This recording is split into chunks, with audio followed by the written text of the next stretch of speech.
Anapewa asilimia ngapi Yanga kushinda mchezo huu dhidi ya FAR Rabat ambayo anacheza ugenini? Azim, nafikiri Young Africans wanaenda kucheza mchezo wa fainali kabla ya fainali.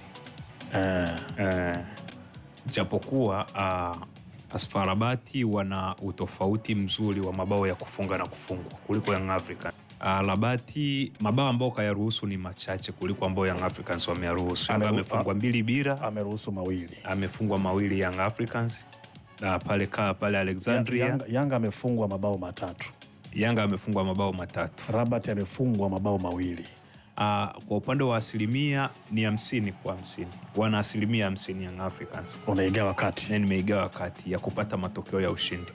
Nimeangalia vigezo katika nyanja mbalimbali. Uwanda wa kwanza nimeanza kuangalia mosi, unaangalia muktadha mchezo ambako unaenda kuchezeka. FAR Rabat wanacheza wakiwa nyumbani.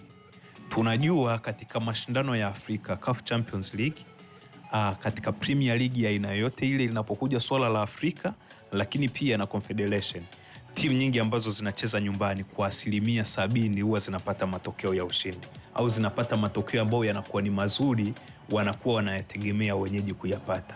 Kama wanakuwa wanaiwinda sare, mara nyingi wanaipata sare, lakini pia kama wanakuwa wanaiwinda, wanawenda kupata ushindi, wao wanapata ushindi. Ni kwa sababu gani? Wanakuwa na mbinu nyingi za kujua namna ya kucheza ile michezo ndani ya kiwanja, kwa maana ya maandalizi.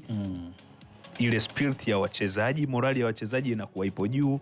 Lakini pia hata nje ya uwanja wanaweza wakafanya kitu chochote kile kwa ajili tu ya kumdhoofisha mpinzani. Kwa mpinzani ambaye nimempa hizo asilimia 50 ambaye ni FAR Rabat, moja ni kucheza nyumbani kwake.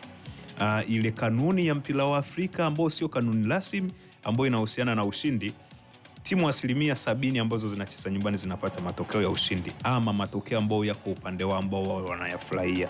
Ndio kazungumza, kama wanatafuta sare, wengi wao wanazipata hizo sare, na wengi ambao wanatafuta matokeo ya ushindi wao wanapata.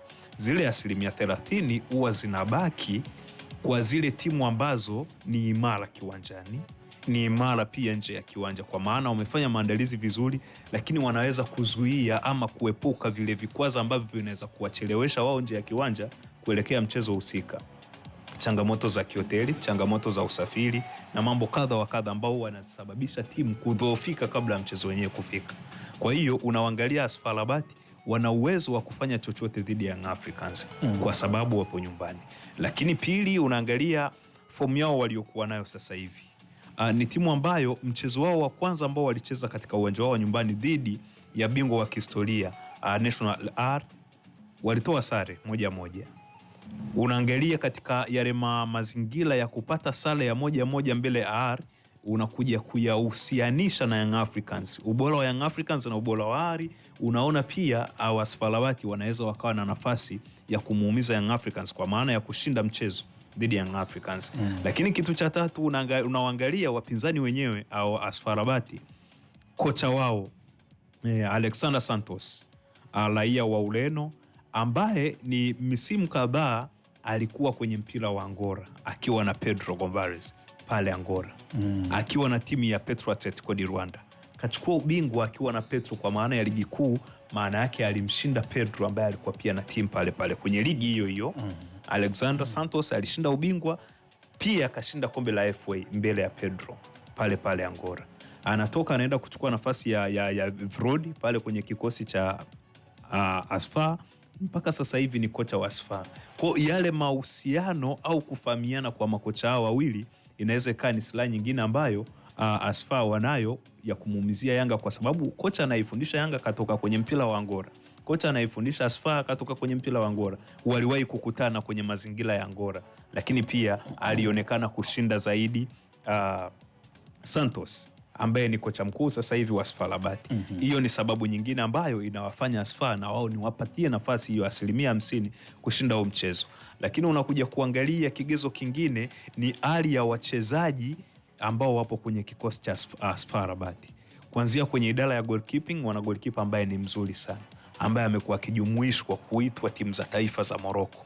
Na unajua taifa la Morocco lilivyokuwa na utitiri mwingi wa wachezaji, lakini still FAR anaweza kuwatoa wachezaji ambao wanaenda kucheza kwenye mashindano kadha wa kadha. Goalkeeper wa timu ya taifa ya Morocco kwenye mashindano ya CHAN alikuwa ni goalkeeper kutoka FAR Rabat. na ambao walienda wakashinda ubingwa wa CHAN kwenye ardhi ya Tanzania, Kenya na Uganda. Lakini wameenda kushinda pia mashindano ya FIFA Arab Cup, ambapo aliyekuwa mchezaji bora wa yale mashindano ya FIFA Arab Cup ndo kapteni wa FAR Rabat, Mohamed Elmati kwenye kikosi. Huyu ndo MVP pia wa msimu uliopita kwenye ligi kuu ya Morocco pale.